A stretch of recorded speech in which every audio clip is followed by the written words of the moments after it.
आज अब सुबह एक चर्चा हो रही थी कि निफ्टी ने हायर लोज और हायर हाइज बनाए हैं। अब आज का जो लो है वो है 17,885।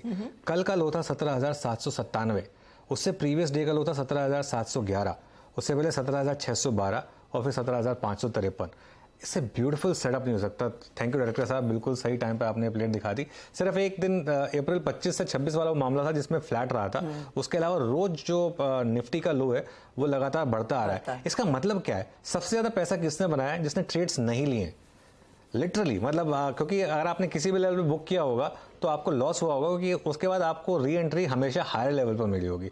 लेकिन अगर आपने ले लिया और आप पोजिशनल तौर पे बने रहे तो मार्केट आपके लिए बहुत रिवॉर्ड कर रही है। अब इस मार्केट की अप्रोच बहुत सिंपल है। अब आपका स्टॉप लॉस क्या हो जाना चाहिए? फॉर एग्जांपल आज सुबह स्टॉप लॉस था 17,797।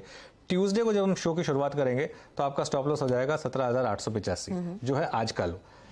बस अब आपको उस लो को एडजस्ट करना है। और ऑब्वियसली 17,885 यहां से भी करीब अब 100-125 पॉइंट नीचे, तो रीजनेबल स्टॉप है। तो ट्यूसडे को कहीं भी खुले आप, ये आपके लिए एक स्टॉप लॉस हो जाएगा। अब इस मार्केट से जब मार्केट आपको खुद निकाले तब निकलिए, वरना इसको प्रीएम्प्ट मत करिए। 18,035, उसके बाद 18,235 और एक बार 18,235 क्रॉस हुआ तो वो ऑल टाइम हाई का जो 18,800 का हमारा एक लेवल है वो ये पॉसिबल है। और एक और अच्छी चीज़ हो रही है, अब तक सिर्फ बैंक निफ्टी कंट्रीब्यूट कर रहा था, अब मार्केट की जो रैली है वो थोड़ी ब्रॉडन हो रही है। मतलब इंडेक्स लेवल पर बाकी सारे स्टॉक्स कंट्रीब्यूट कर रहे हैं और आज का हाई भी बहुत हाई बना है। हाँ वीरू बोलिए। बड़ी मुबारक घड़ी है ये। आप 18,000 को सेलिब्रेट कर रहे हैं, 43,000 को सेलिब्रेट कर रहे हैं, आईटीसी को सेलिब्रेट कर रहे हैं, तनख्वाह भी आ गई इसी बीच में। तो बड़ा सुखद एहसास हो। अभी अभी मैसेज आया। बड़ा सुखद है। ईश्वर करे ऐसी क्लोजिंग डोज देखने को मिले हैं। ऐसा फ्राइडे और फिर लॉन्ग वीकेंड है और सैलरी को सेलिब्रेट करने के लिए वीरू 3 दिन का वीकेंड। आप तो निकल लोगे अपनी वो एक्सयूवी उठा के किसी पहाड़ों में। नहीं, पहाड़ों में नहीं, हरिद्वार जाऊंगा अनुज इस बार। मुझे कुछ काम है और मेरा एक दोस्त यूएस से आ रहा है और आईटी में ही है वो भी। तो पिछली बार एक आया था, एक नहीं आ पाया था, और इस बार एक आ रहा है तो उससे मिलने जाना है। तो घर का काम भी हो जाएगा और उससे मुलाकात भी हो जाएगी। अनुज बढ़िया। तो ये बेनिफिट्स एक्चुअली दिल्ली में रहने के ना, और स्पेशली अगर आपका घर आसपास है। अच्छा आज एक चीज मैं बताता हूँ आपको। अभी आप पीआई का सवाल हो नहीं पाया था, मैं एक चीज बताता हूँ बहुत इंटरेस्टिंग। ये मार्केट का साइकी देखिए। पीआई पिछली बार जब न्यूज आई थी कि पीआई फार्मा में एंटर कर रहा है तो पीआई 500 रुपए गिरा था, क्योंकि मार्केट को समय लग रहा था कि क्यों कर रहे हैं आप, फार्मा में एंट्री कर रहे हैं। लेकिन अब वापस एक मार्केट में एक टेक्सचर बुल मार्केट का आया है, तो फिर से इसी न्यूज पे मार्केट ने पॉजिटिवली रिएक्ट किया। मुझे अच्छे से याद है एक इन्होंने पहले भी एक एक्विजिशन ट्राई किया था, वो सक्सेसफुल नहीं हुआ। स्विफ्ट के साथ करार किया था, फिर ड्यू डिलिजेंस किया, और अनुज जिस दिन वो सौदा टूटा था उस दिन स्टॉक की धुलाई हो गई थी। हाँ, तो मतलब अब देखिए काफी इंटरेस्टिंग है ये मार्केट का टेक्सचर जो होता है वो। मतलब मार्केट बिल्कुल किसी सीजन में कुछ, किसी सीजन में कुछ।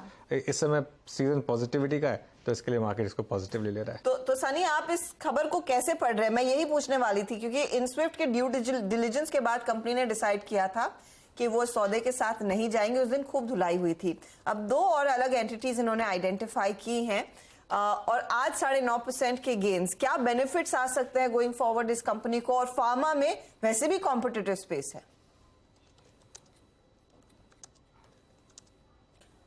अगर हम ये एक्विजिशन देखते हैं तो इसमें एक पॉजिटिव पॉइंट ये है कि इसमें से जो एक कंपनी है उनकी जो मार्जिन है, जो एग्जिस्टिंग पीआई इंडस्ट्री की जो ओवरऑल मार्जिन है उससे बेहतरीन मार्जिन है। That is one of the positive thing जो स्ट्रीट को लगी है कि जब ये कंपनी का एक्विजिशन पूरा हो जाएगा उसके बाद जो नई कंपनी है, दोनों कंपनी के अगर मैं नंबर जोड़ करके बात करूं तो डेफिनेटली ईपीएस एक्रेटिव डील है। तो जो इस मार्केट में एक फियर रहता है कि लो मार्जिन बिजनेस एक्वायर करेगी कंपनी, उसको स्टेबलाइज करेगी, उसके कारण जो कंपनी के जो मार्जिन है कहीं ना कहीं एग्जिस्टिंग मार्जिन डाइल्यूट हो सकते हैं, वो एक फियर बैक बर्नर पे चला गया है। और इसके कारण जो ईपीएस जो बढ़ेगा कंपनी का और जो अर्निंग बढ़ेगी, that has been taken positive for the company.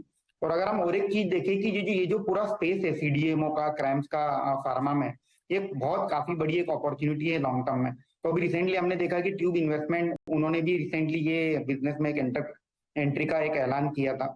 और इसी के चलते हुए ये जो ग्रोथ अपॉर्चुनिटी है, जो एक सभी एनालिस्ट को या स्ट्रीट को लग रहा है कि लॉन्ग टर्म में डेफिनेटली एक बहुत बड़ा एक अर्निंग ग्रोथ ये सेक्टर में देखने मिलेगा। और एक मेरा भी यही मानना है कि लॉन्ग टर्म के नजरिए से डेफिनेटली एक डील पॉजिटिव है पीआई के एंगल से। चलिए ये हो गई बात पीआई की। अब एक काम करते हैं, 4